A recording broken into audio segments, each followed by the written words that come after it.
Well, the Delhi Assembly convened a two-day emergency today, just days after the federal government, led by Indian Prime Minister Narendra Modi, cleared a bill giving it more control over services in the national capital.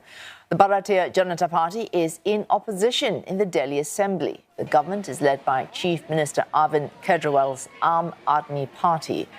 The Supreme Court had earlier given the Kejriwal government the upper hand in administration and control of civil servants, saying that the elected government deserved to have the final say in these matters. Mr. Kejriwal had also accused the centre of trying to usurp power through backdoor tactics. A cabinet minister, Atishi Malina, says the Aadmi Party will now work on setting up coordination among different departments of the government and the newly set up National Capital Civil Service Authority. And here Pune joins us live from New Delhi. Neha, how will this Delhi Services Act impact day-to-day governance of the country's capital? Well, this question was fiercely debated on the first day of that emergency session, which the Lieutenant Governor said was out of order. But the ruling party in Delhi, the Aadmi Party, has dismissed those concerns. The Aadmi Party, or AAP as it's colloquially known, has made its case on the floor of the House today, saying that this bill, which essentially takes away the power from the elected Delhi government to appoint officers and bureaucrats to different ministries and departments, will impact the quality of life of 20 million Delhi residents. They're claiming services like free electricity, free medical clinics, high-quality education for children in schools, pension for the elderly in the city will all be impacted. They're alleging this is vendetta politics by the BJP to try and make the Aadmi Party look bad.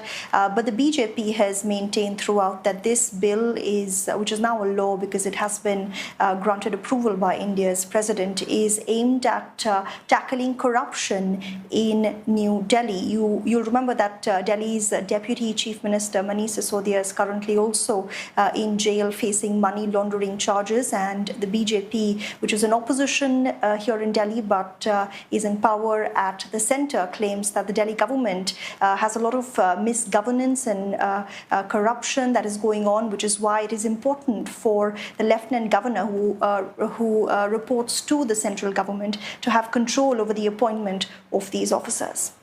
And yeah, we're already seeing fierce debate today, but how, and this will continue on several fronts, how do you see the tussle for power in New Delhi playing out in 2024 general elections? Well, this law has been fiercely opposed by opposition parties, including seeing a rare show of solidarity between the Aadmi Party and the Congress, which are usually at loggerheads here in the national capital.